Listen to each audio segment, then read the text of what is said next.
Selamünaleyküm. Her vaxtınız xeyir. Oradan belə gəlirsən.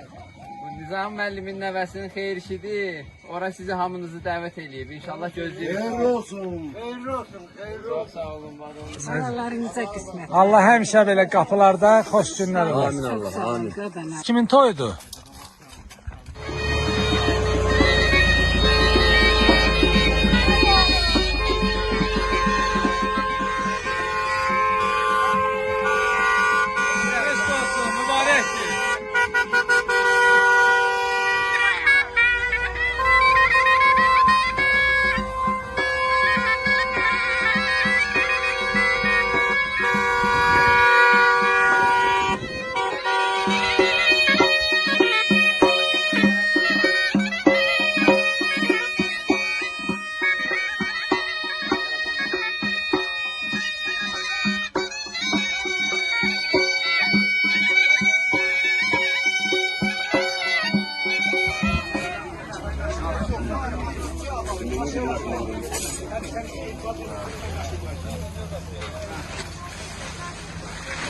Gelen konaklar hamısı hoş gelip gözümüzde yeri var.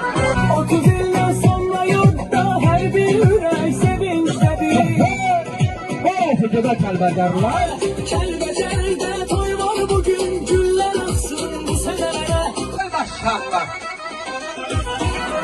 30 yıldan sonra yurtta her bir yürek sevinçtedir. 35 ildən sonra fikirləşdik ki, kənd təsərrüfatı ilə kəndimizin cəmaatı, el, oba yığışır bura gəlir.